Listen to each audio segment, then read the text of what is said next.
All right, everyone, thank you so much. I am going to jump right in and maybe cover some things a little bit quickly because we have a great panel with us this morning, and I want to really give them a chance to talk about their experiences. So as you know, we have been doing accreditation site visits through technology since we all kind of had to adjust ourselves and go virtual due to COVID.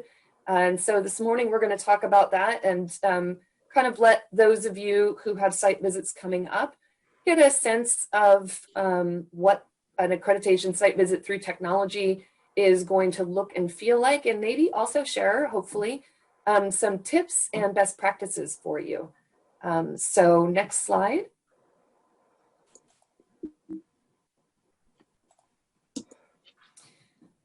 Oops, go back one. There we go.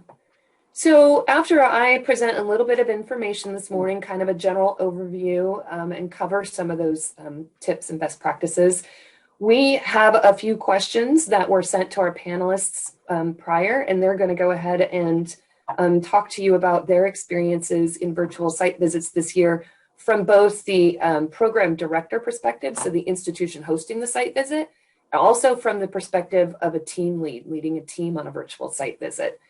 I'll introduce them again a little bit later, but I'd like to take an opportunity just quickly to let you know. So we will be joined by Rayanne Little.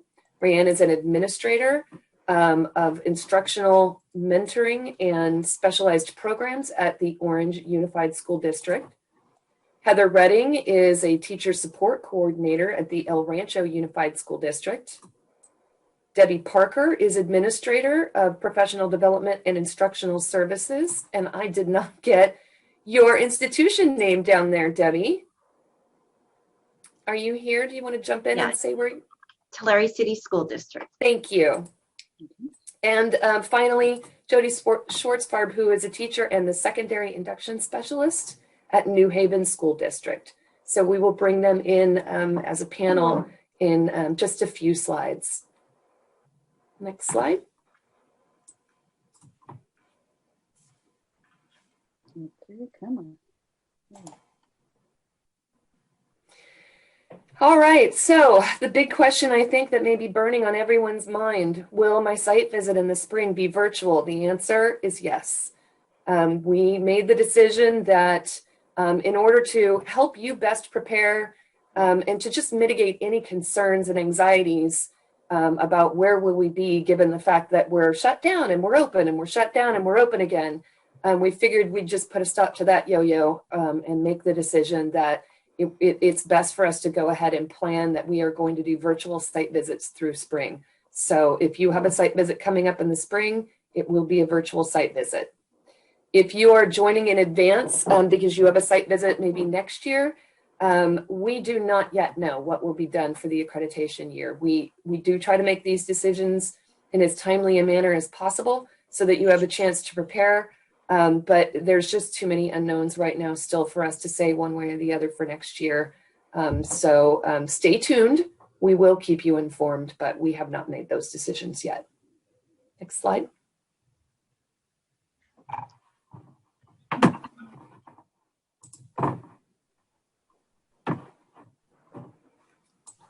All right, so hosting a site visit through technology.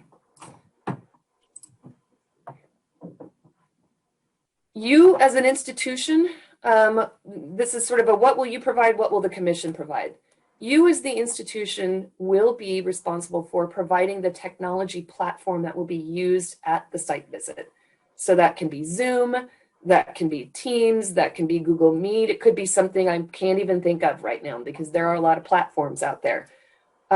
Whatever you are using in your institution that you are most familiar with is probably what you should choose, because bringing the site visit team up to speed on your preferred technology platform will be a lot easier than trying to implement something brand new within your district or your county or your institution. So you can use whatever is your preferred technology platform at your institution. If you do use something that's not familiar to the team, I would say right now, the most familiar platform for most folks is Zoom. But as you'll hear later this morning, you can use Teams, you can use Google Meets. But if you do use something that is unfamiliar to the team, you will need to provide some training to the team. So, maybe a couple of hours, maybe a couple of sessions in advance of the site visit, whatever works out best. And you, regardless of the platform that you choose, will need to have somebody or some bodies available to provide technical assistance at the site visit. So if there's glitches, if the team can't, I don't understand why I can't get on, especially if it's something they're not familiar with, you'll want to make sure that you set aside like a little technology team and provide their contact information, email, maybe text, a phone number for texting if your folks are comfortable with that, to help out with any of the technology concerns that might occur during the visit. For the most part, I can tell you things have gone pretty smoothly. Day one, I think, regardless of how familiar everybody is with the technology, seems to be have a little more angst around it as folks figure out how to jump on and when they're jumping on and how the hosting will work. But once everybody gets rolling, things seem to go very, very well. Now the commission consultant will set up a technology platform that will be used by the team as the team's workroom. So that basically will take the place of the workroom that is typically provided on your campuses and also at the hotel where the team does their confidential work, their debriefing, their deliberating, and their report writing. So you provide the technology for the actual site visit interview sessions, and the commission will provide the technology platform for the team's teamwork. Next slide.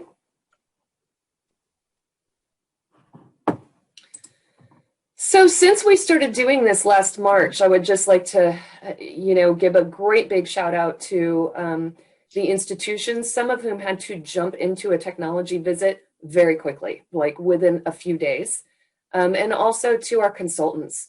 And then to the sharing of information that came after that. We were all very anxious to debrief with our institutions and our consultants as soon as we came out of these site visits so that we could kind of learn what were the do's and don'ts moving forward in our own site visits. So we have started putting together kind of some best practices and some tips and tricks that all of our state consultants have access to. So your consultant that's assigned to your institution has access to this information and kind of can walk you through these things as you prepare for your site visit. But I'll go over these a little bit quickly because again, if you have a site visit coming up and you want to take a deep dive on these things, your consultant has access to this. So whatever technology platform you choose for your site visit, you as the institution should go ahead and set up the links or however that works for your technology platform for the monthly meetings that you're going to have with your consultant. That allows you to practice with your technology. It allows the consultant to get familiar with your technology. So go ahead and work with your consultants to do that. Make sure that you allow some time to practice with your faculty, with your staff, with your mentor teachers, whatever technology you are going to use. If it's something that you're already using within your district or your county, in all likelihood, everyone's very familiar with it at this point because you've all been doing this since last spring. But just make sure everybody is as comfortable as they need to be because your site visit is, of course, very important to you. Make sure that your candidates and completers understand that their interview sessions are a discrete point in time. Getting candidates and completers to the interviews for the site visits has, for some reason, been very difficult. Now, in some cases, it's just COVID anxiety, exhaustion with Zoom, etc. But we have gotten some feedback from some site visits where the candidates didn't quite understand or the completers didn't quite understand that they had a discrete appointment time, 10 to 11 or 1 to 1:30 where they needed to show up. There was this sense that it was just this open Zoom meeting all day and they could just show up when they had time and that there would be someone there to meet with them. So this has been a newer piece of feedback that we've gotten. So in addition to, really securing those candidates and completers for those interviews, make sure they understand that it's not a drop-in. They need to attend at the time they were invited to. For ease of attending each of the interview sessions, create unique links for each 30 to 45-minute meeting session. Again, just opening a Zoom account all day and having people drop in and out.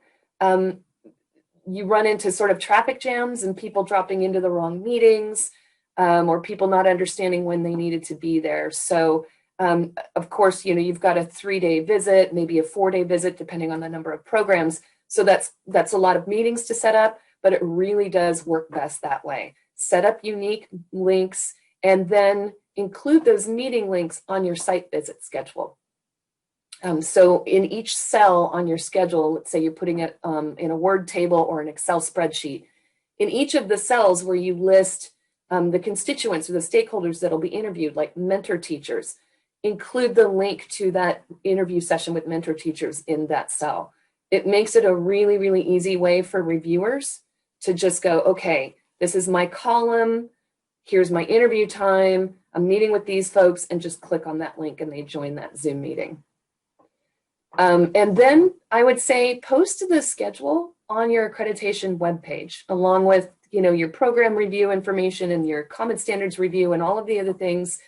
I really encourage you to go ahead and when you get that schedule finalized, post it right at the top somewhere of your accreditation webpage. And that turns your webpage into a really great one-stop shop for you, but also for the review team. They just can go to that page. They've got all the evidence there. They've got their schedules there. Next slide.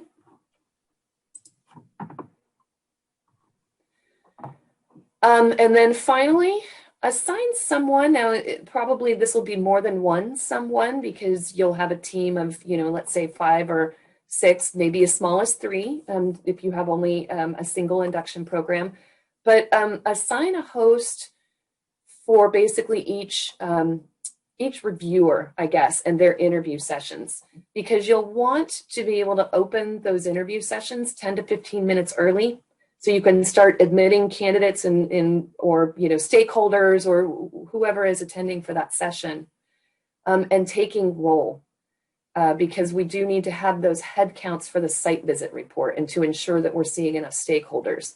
So consider assigning a host. They'll start the meeting 10 or 15 minutes early. They'll welcome people in. They'll take roll. And then when the reviewer shows up, they can turn the host capabilities over to the reviewer and then leave the session. It's great if you can identify who that person is going to be in advance so the reviewer can know that that person has left the session and so they can be assured of a confidential interview session. So those are sort of my the commission's best practices and some of the tips that we've come up with as we've been doing this since March. Again, your consultants have access to this information and even more, but I didn't want to go too far in depth. I really would like to turn it over now to our groups of folks. Erin, can I add one really important thing though I want to emphasize? Sorry. Just one thing, because these interviews remain confidential, please do not record the sessions. These should not be recorded for the institution to review later on. These are confidential interviews. So I just wanted to emphasize that. Thanks, Cheryl. Okay, let's go to our panelists because they are boots on the ground folks. And I know you're anxious to hear from them. So as I mentioned before, we have 4 panelists. They represent both team leads and also directors from institutions that have hosted site visits. And they actually worked together. So in March, Heather Redding's institution hosted a site visit very shortly after the lockdown. So she can talk about what it feels like to scramble at the last minute. And Jody Schwartzford was the team lead that led that site visit team. So the two of them will kind of talk to you a little bit about their experiences working together on that site visit. And then Rayanne Little just hosted her institution site visit in November. And Debbie Parker was the team lead for that site visit. So they can chat a little bit about what that virtual site visit was like for the two of them. If you'd go to the next slide, please. So these are sort of the questions that we asked them to cover. Why did they choose the platform they chose? That may be a really easy answer. What were one or two aspects that really supported site visit well? What was an aha moment that occurred, maybe during or just before the site visit? And would they use the platform again? And then, of course, these teams are welcome to kind of, riff on anything that occurs to them as they have these discussions. Next slide. And then we asked the team leads to talk about, again, what technology was used. Did you have prior experience with that platform, and what kind of training did you need from the institution? What were one or two aspects of that technology that worked particularly well for the team? And what were some things that were difficult, or that maybe you felt could have been tweaked a little bit for a future site visit? So with that, I'm actually going to turn this over first to Heather and Jody and ask them to kind of talk about their experience, and then we will move to Rayanne and Debbie and ask them. And I know it seems like we're a little pinched for time. We got a little bit of a late start because of the first session. So, go ahead and cover your information, please. Hello. Hi. I am excited. I don't know, Jody, I'll go and then you go as per question. Would you like to do that? Sounds perfect. Okay, so the technology platform we used is Google Meet and Google Suite. Our district is a Google district, so all of our emails are Google and all of our shared documents are Google. So that was an easy decision for us. The good thing about Google is we were able to do something very unique for the team, as we were able to give them a temporary Google email, which is what is used to sign on, which allowed for the team to be anonymous in everything that they did, because the email was reviewer1@erusd.org, reviewer2@erusd.org. And so that was good, and made it very easy for the last minute switch from in-person site visit to virtual site visit. So with that email, they were able to have full access to all that they needed to do, as well as be anonymous in doing that. And that's why we chose that. Jody? So let me just start by saying, if you have any questions about Google, Heather is the person you need to see. She is amazing, and the time and energy she put in throughout, but especially at the last minute, made this visit successful. Friday, March 13th in the morning, I was connecting with our CTC representative. Are we going? Are we not? Through the morning, we were still going. By the afternoon, we weren't. By Monday, at the time of the visit, Heather had everything set up for online interviews. And because of her familiarity with Google Meet, everything went really well, especially thinking that it was less than 48 hours or so to prepare. So that completely worked for us in this situation. Heather, I'm not sure if you want to go to the next question.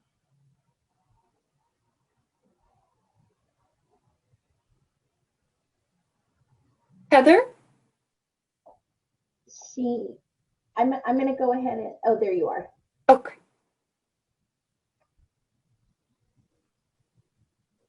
Heather, we can't hear you.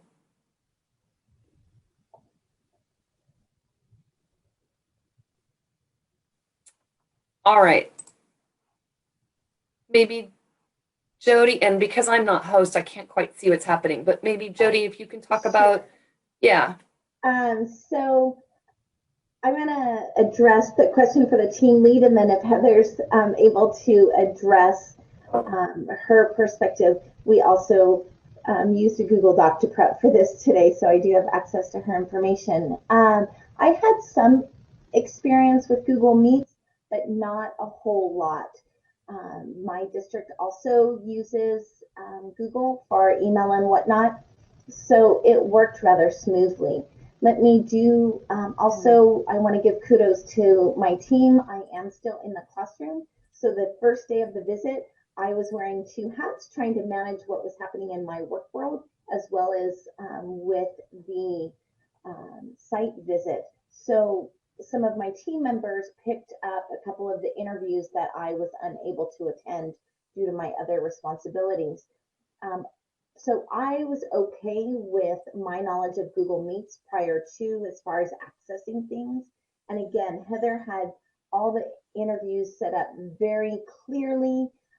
As Erin was going through all the tips earlier, I was thinking, oh, well, Heather did that. Heather did that. And that time and attention made the visit go well. So I'm glancing at her information here. Because her district uses Google throughout, it made it easy for people on her end. And I felt we had a very good turnout for all of the interviews. Now, granted, it was a different time, right? People weren't experiencing Zoom fatigue the way that we are right now with all of our lives. It was the first week that we were going virtual and everything was up in the air. But I was very appreciative that her people did attend. I want to underscore the importance of having someone from the host program be able to open each room prior to the interview so that those people who are joining aren't waiting for the reviewers to get there and then having that person leave. I know Erin mentioned that. I just think that's really, really important to have available. Can you hear me? Yes. Yay. Yeah. Sorry about that. I hope I didn't miss much. Jody, you were about to ask me a question? I was just addressing number 2, the second question, and I mentioned that with your program's familiarity with Google, it seemed to work really well for your stakeholder groups to attend all of the interviews. We had really good numbers of attendance. Yes, I definitely agree that every institute that's going to have a virtual site visit, it has the one up on us because everyone's going to be very, very trained on how to do exactly that. But I was fortunate because I was starting to hold more meetings virtually for my program. I'm going to say that the platform not only worked for the video meets, but also for the setup of all the evidence. I am very thankful to Google because their R&D, their research and development has just gone so much in the right direction for institutes such as education, because they definitely make it so that, you know, it's user friendly and more people are used to it. So I was thankful that the team also was willing to understand that all of our evidence was Google based and all of our documents were shared documents. So our ILPs are basically sophisticated Google sheets or Google spreadsheets. We do have also lots of resources that again are all housed on a shared drive or a shared folder. I think because we didn't use various platforms, like we didn't have to say, well, you're going to shift from Canvas to, you know, and switch platforms. They all stayed within that platform. I think that was very good for both the team and my stakeholders and myself to be able to work within the same environment and not have to log in one and then log out and then log in again and log out. So if you can do that as a site visit, to once they're in the platform to just stay in that platform, I would highly encourage that, because that's pretty much what our site visit was like. What they got their username and password, and then once they were in, they were just in that environment throughout the site visit. Are we ready to go on to number 3, Jody? I think so. All right, and we're going to go fast because I know we don't have much time. What were the 2 aspects that worked well? That's for her. Mine was, what are 2 aha moments that I had regarding the technology that I would do differently or tweak? I would say 2 things, and I know this is going to be interesting. You already mentioned one, which is have somebody in charge or an IT person. I'm gonna suggest something a little bit different than having a team do that. For me, I'm a small group. I would have, like, if there's a mentor interview, I would train one of the mentors to do that. If they could be the IT person and the host and everything, because then they don't have to log in and log out. They don't have to, because they're part of that confidential group, they can be there the whole time for the entire interview because you've trained them to do such, which is just basically be that IT person and that host. That's the suggestion I would have. And the same, I have an administrator that when it's time to, have the administrator interview, just train that administrator because then they get to be there the whole time. And then the other aha moment is that when you have an in-person one, you're not there for the interview, but at least you're there to make sure everyone's in and signed in and started. And then you get to also see them walk out, which is, at least they're giving you like a thumbs up or a smile, or you see somebody with a frown or something. That was hard for me because I don't mean to pat myself on the back, but because I didn't have too many technological glitches, the entire first day was silent on my end, like silent. Like I knew nothing of what was going on. I had no idea if it was failing miserably or working successfully. Thankfully, I got more information the second day, which is, when Jody had an opportunity to talk to me about how the visit's going. But I was like semi-depressed the first day. Like I was like imagining the worst, and I'm just going to be honest for all of you out there in Red Cohort that you may want to create some debriefs after the interviews just for yourself with maybe one or two of your constituents, right? One or two of the people that just got interviewed, just like maybe pick your one that, what might be the grumpy one, and maybe pick your one that might be the super positive one, and maybe ask them to talk to you later about how to go, and not try to pull anything out of them, but just to give you some FYI as to how the interview went. And they might just tell you technologically how it went. And that's really what you could do, is just ask them, did the technology work? Were things okay? They don't have to say what they said in the interview. They can just tell you how it went technologically. That's what I would suggest. Jody? So in thinking about our visit, what came to mind for me is, one, the level of preparation on the host program. Because Heather had everything so clearly set up, there was no worries on the part of me or my team. Oh my gosh, where are we going? Who's doing what? This kind of thing. She had the schedule with the links on the schedule, and then we could just click as needed. And I'm going to actually say three things. Sorry, I'll go quickly. Another thing is, for sure, if at all in any way, shape, or form possible, have two people in the interview. Right now, if you're looking at my picture, I'm looking at my camera so that I can try and make as much eye contact as possible, which I think is so important in any interview situation, but most specifically in this virtual world we're currently living in.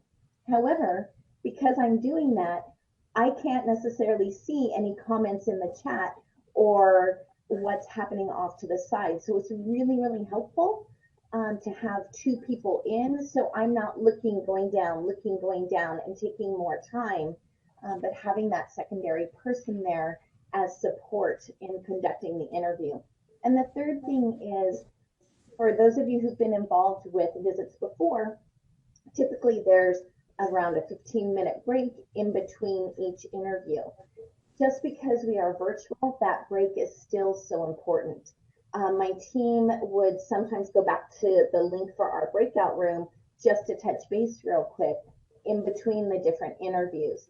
And I found that having that home base room set up was very beneficial to all of us working cohesively to share information, any aha, or, oh, here's a last minute question I need asked of the next group. So even though it's virtual, still following that same basic setup of in-person visits was very, very helpful. Jody and Heather, if I can, because Debbie has a time certain at 11 o'clock, unfortunately, I'm sorry to not have jumped in a little bit sooner. I'd love to have Debbie and Rayanne jump in. It's possible that they may cover some things that you and Heather were going to cover as well. Debbie and Rayanne, maybe if the two of you can talk a little bit about your experience. Debbie, why don't you go first? I know you were the team lead on this site visit. Okay, so do you want me just to share my response to the 4 questions instead of going back and forth with Rayanne? Sure. Why don't you go ahead and let us know how that worked for you as a team lead? I know this was actually your second virtual site visit. So you had a, yeah. Yeah. So I would say the tips that you shared, those I would definitely say make sure to follow those. In terms of the platform used, we used Teams, Microsoft Teams, and no one in my team of reviewers had used Microsoft Teams before. So Rayanne was willing to set up a practice for us, but our consultant had used Microsoft Teams, so we just had our own, one of our pre-meetings. We tried out Microsoft Teams, our consultant set it up, and it was good that we practiced ahead of time because there's some differences. We're all familiar with Zoom and Google Meets, but Microsoft Teams, we learned that you had to download the app if you wanted to be able to have the gallery function. And without the gallery function, you're kind of looking at just the one person who's speaking, which makes it really hard to kind of communicate with the group and see who's answering questions and who's not answering questions. So, you know, to encourage that participation from the people that are in the room. So it was good that we practiced. I would say that, you know, just like we heard from the other panel members, Rayanne was super organized in setting everything up for us, having somebody hosting, and we were, you know, we had our own link, and kind of, I think pretty much every time we had a session, we had the same host. So we got to know the person that was going to be opening up the meeting for us. And we were able then to just very easily go to that meeting, click on the link, and people were already there, attendance was being taken, and we were, you know, we were ready to go. I agree with the suggestion to have 2 people in the interview if possible. I know in the past when I've led reviews, a lot of times we would just have 1 person so people could have some downtime maybe to collect their thoughts, work on their interview questions, get ready for their next interview. But it is really difficult to kind of manage the room and try to get people to participate when you only have 1 person who's trying to take notes as well as you know, ask the questions. So we did not use the chat though. We felt, I think that was a suggestion the commission made when I joined a meeting earlier this year, just because if you are by yourself, very difficult to manage the chat, and we wanted to hear from people rather than try to see what was being written, and we didn't want to have anything that was left in the chat after the meeting was over, because we wanted to maintain that confidentiality and let people know that we were not using the chat. So I think the only things that, you know, that Teams doesn't have, you can change your background, but you can't change your name.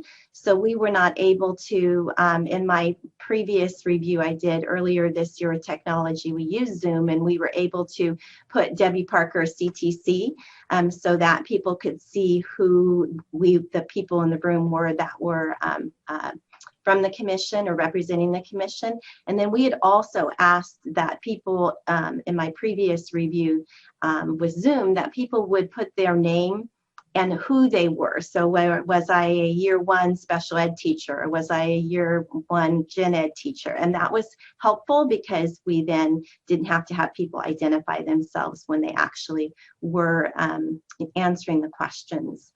I think that you know, I feel like it really actually went very smoothly. We had a team, kind of a team group in our, on our, so we could text each other if we had any issues. And then of course our consultant was there. We did have a couple times when a link didn't work. Actually, I think maybe only 1 time when a link didn't work, and we could quickly let our consultant know, and then she contacted Rayanne, and Rayanne was on it quickly to get us another link. So I believe that was a really good way to communicate. One suggestion there, we found that it was easier than to go to email to put the link in, because It's really hard to go directly from a link on your phone if you have somebody text you that. So I feel like we have the advantage, obviously, of people being familiar with the platform, both when I did Zoom and with Teams, because people are used to this environment for communicating. So it did help that we had that familiarity. And I would totally agree. Use the platform that is most familiar to your institution, because it was easy for us to practice and figure out. We weren't hosting, so we really didn't even need to know how to manage the tools. We just needed to join and be able to to see the people and ask questions. So I think that again, Rayanne was awesome, and that pre-work from the program and setting it all up, I think is just going to be extremely helpful to whoever the team is. Thank you, Debbie. Thank you so much, Debbie. And I would echo, Debbie was a wonderful team lead. She maintained her cool. She brought everybody along so well that it made it a pleasure to work through what could otherwise be a very stressful and harried time. And I have to say, God bless to Heather. I can't imagine having done that in March and November. I had some time to process and mentally get where I needed to be. So as Debbie mentioned, we use Teams, and we kind of use Teams as a default. We do use 3 platforms in our district. We use Zoom, Teams, and Google Meets. The issue is Teams is the only one that allows external emails to enter without a special permission. So that was important not only for our reviewers, but also for, we have some private school folks that we work with, or occasionally there'll be somebody who's, not logging in from their work computer or their phone, and that will cause problems. That's come to me before. So Teams is the only one we have that will let anybody in, essentially, no matter where they're signing in from. And that's a big plus of the Teams platform. Yes, we do use it a lot. It's more used for our admin than our teachers, but it was an acceptable platform. That being said, it has a few kind of glitchy points that Zoom doesn't really have, that the team was really patient in practicing and working around. So, it's not my first choice, but if you have the issue of wanting to be able to ensure everybody can get into your sessions, then I would say the Teams is a good way to go if that's in use in your district. It also has the advantage of you can automatically schedule it from your calendar.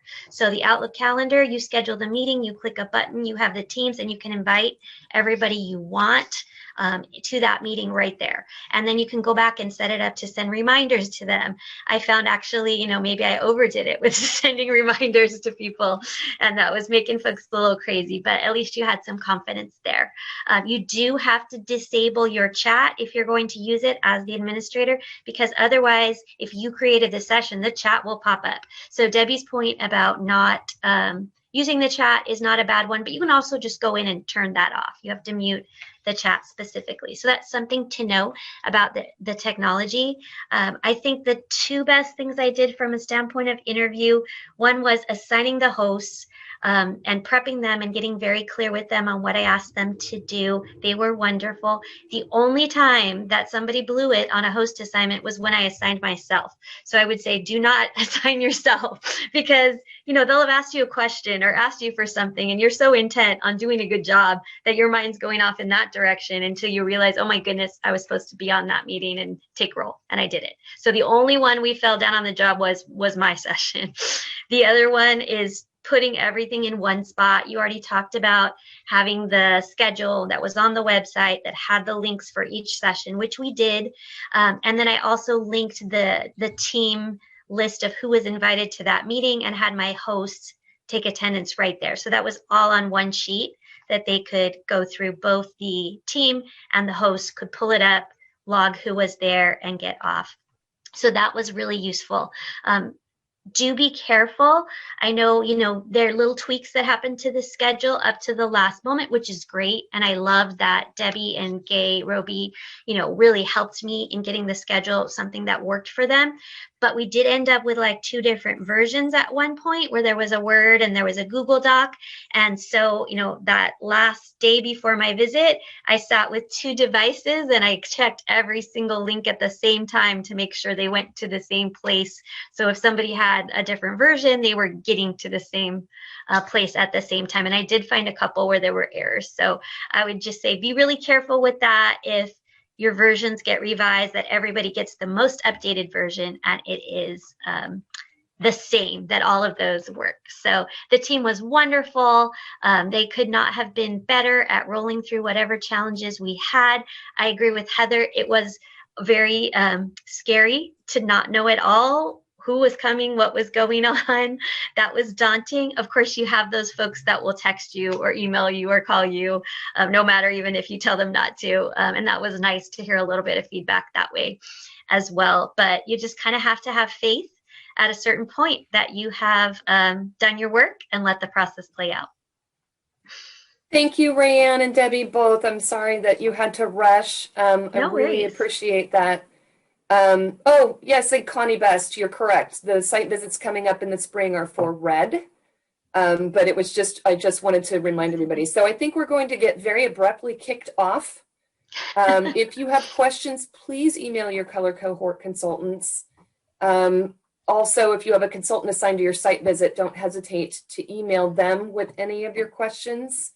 I really want to thank Jody and Heather and Debbie and Rayanne for being here to talk about their experiences. I learned a few new things again, so these kinds of conversations are great. I think we'll be adding some more things to our tips and best practices this morning. So everyone, thank you so much for joining us. Cheryl and I both have another session at 11:10, so I think she may be jumping off to go make sure her video works. But I really, really appreciate it. And feel free to drop questions in the chat because we'll be downloading that. Thank you, everybody. Right, you Thank can you, Erin. access the Thank you PowerPoint. so much. Yeah. Thank See you in you. another session, I'm sure.